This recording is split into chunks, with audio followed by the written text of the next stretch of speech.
ఆ చర్చలు పుస్తకాలు నేను నిన్న దగ్గరికి వస్తే వార్తలు చూసా. కొంతమంది మాఫియా ఉండా కలిసి ప్రజాప్రతినిధులను బదనాం చేసే కార్యక్రమం చేస్తా ఉన్నారు. దీనిపై సమగ్ర విచారణ జరగాలి.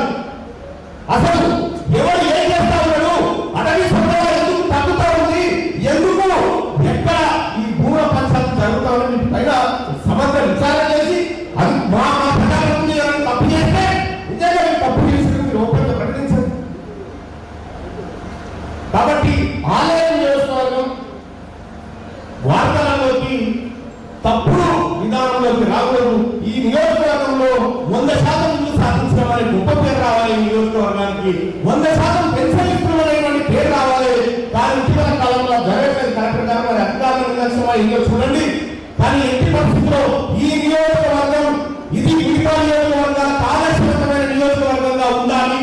ఈ నియోజకవర్గం పేరు చెప్తే అప్పుడు ఆరుల కమలాదేవి శాసనసభ పక్ష నేతగా ప్రతిపక్ష నాయకురాలుగా పనిచేసినటువంటి నియోజకవర్గం ఇక్కడ ఈ నియోజకవర్గం. కాబట్టి ఆలయ నియోజకవర్గంలో సంక్షేమ పథకాలు ఎవరెవరికైతే ఇంకా మిగిలిపోయినారో వాళ్ళని కూడా ఈ రాష్ట్ర ప్రభుత్వం భరోసా ఇవ్వాలి.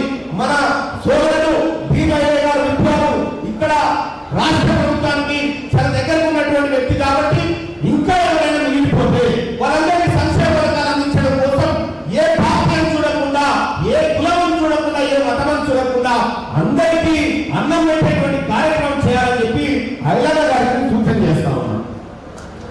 ఇక రెండవ విషయం ఏంటంటే మహిళలకు సంబంధించినటువంటి అంశంతో 33% రిజర్వేషన్ దక్కాలనేటువంటిది ఇటీవల జరిగినటువంటి పార్లమెంట్ లో మీరు అందరూ చూసి భారతీయ జనతా పార్టీ దుర్మార్గంగా వాళ్ళు మీ బిల్లు వాళ్ళే అనుకొని ఇవాళ దేశంలో చూస్తున్నటువంటి కార్యక్రమం చేసింది. నేను చెప్తా ఉన్నా మహిళలు ఇంకా చైతన్యవంతం కావాలి. ఆలయ నియోజకవర్గంలో గవర్నమెంట్ స్కూళ్ళలో విద్యార్థుల సంఖ్య పెరగాలి. స్వయం సహాయక బృందాలు ఏవైతే ఉన్నాయో వాటి పర్యవేక్షణ జరగాలి గ్రామాల పైన. అప్పుడు మాత్రమే మహిళలు ముందు వరుసలోకి వచ్చినప్పుడే ఈ రాష్ట్రం కానీ దేశం కానీ బాగుపడుతుంది అనేటువంటి విషయాన్ని తెలియజేస్తా ఉన్నారు. ఇప్పుడు ఆలయ నియోజకవర్గంలో మా సోదరులు గతంలో ఏం లేదు ఈ లేదు వాళ్ళు చెప్పింది కూడా కరెక్టే కాదని ఎవరు వాళ్ళు ఏదైనా కదా మనకి తెచ్చుకుంది. వాళ్ళు ఏదైనా మనకి తీసుకొచ్చుకున్నారు. ఒకవేళ నేనే ఈ డిబేట్ పెట్టాలనుకుంటే గీడెకు పెట్టే భాషలో హైదరాబాద్లో పెట్టుకుంటా, ఇంకేదైనా వేదిక మీద పెట్టుకుంటా. ఈ నియోజకవర్గం భాగం కోసం మాత్రమే ఇక్కడ రావడం జరిగింది తప్ప ఈ నియోజకవర్గంలో మంచి జరగాలనేటువంటి ఉద్దేశమే తప్ప ఎవరికి దురుద్దేశం లేదనేటువంటి విషయాన్ని తనకు తెలియజేస్తా ఉన్నారు. గౌరవ ప్రతినిధులారా, ప్రజాప్రతినిధులారా, మీరు మంచి పేరు ప్రఖ్యాతలు సంపాదించాలి. మీరు మరింత ఉన్నత స్థానానికి ఎదగాలి. మీరు ప్రజల్లో ఒక మంచి నాయకుడిగా గుర్తింపు పొందాలి. ఇది నేను కోరుకుంటున్నటువంటి అంశం.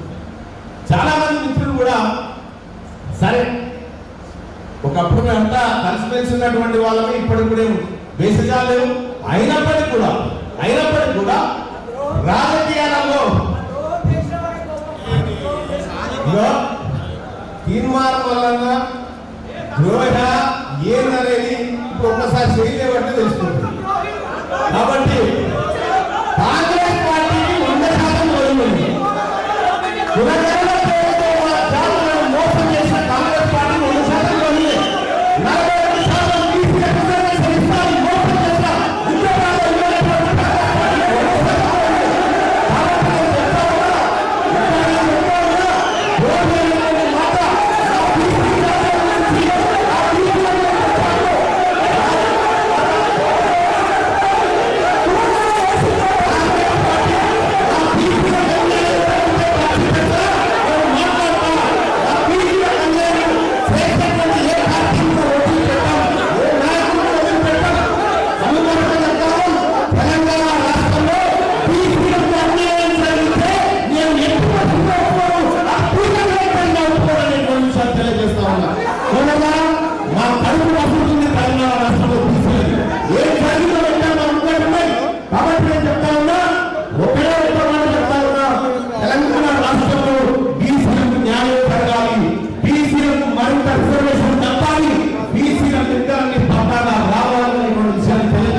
నాయకులు వైఎస్ఆర్ ఇది ఇది ప్రజాపాలన కార్యక్రమం. ముఖ్యమంత్రి గారు ఇన్సైడ్గా తీసుకొని పెట్టినటువంటి కార్యక్రమం, ఆయన సందేశం, ఆయన కార్యక్రమాలు ఎందుకు మమ్మల్ని టాపిక్ డైవర్ట్ చేస్తాం? ఈ కార్యక్రమం గురించి మాట్లాడుకుందాం. ఒకరికి సపోర్ట్ చేద్దాం, మంచి జరగాలని కోరుకుంటామని చెప్పి తెలియజేస్తా ఉన్నాం. అందరూ సపోర్ట్ చేయాలి, ప్రజల గురించి ఎప్పుడు సపోర్ట్ కొడుకుంటాం. అందరూ సపోర్ట్ కొడుతుంది. కాబట్టి అందరు కూడా ఒకటే మాట, రాజా ఏమీ లేదు, ఎవరికి తప్పకుండా ఎవరికి ఏం రాలేదని ఒకటైతే వాస్తవం. ఆలయం నియోజకవర్గం చరిత్రలో గొప్పగా నిలబడాలి, ఇది తీర్మానం వలన చెప్పబోతున్నటువంటి అంశం. ఇంకా పథకాలు పూర్తి స్థాయిలో అందరికి అందాలి, ఎవరు కూడా మా పథకం అందలేదనేటువంటి పోటీ ఇక్కడ ఈ నియోజకవర్గంలో రాకూడదు. ఇక్కడ ఉన్నటువంటి ఎమ్మెల్యే గారి మంచి పేరు రావాలి, ఇక్కడ ఉన్నటువంటి ఎంపీ గారి మంచి పేరు రావాలి, ఇక్కడ ఉన్నటువంటి ప్రజాప్రతినిధులు కూడా మంచి పేరు రావాలని కోరుకుంటా ఉన్నా. ఆ మంచి పేరు రావాలని వాళ్ళు తెలుసుకోవాలి.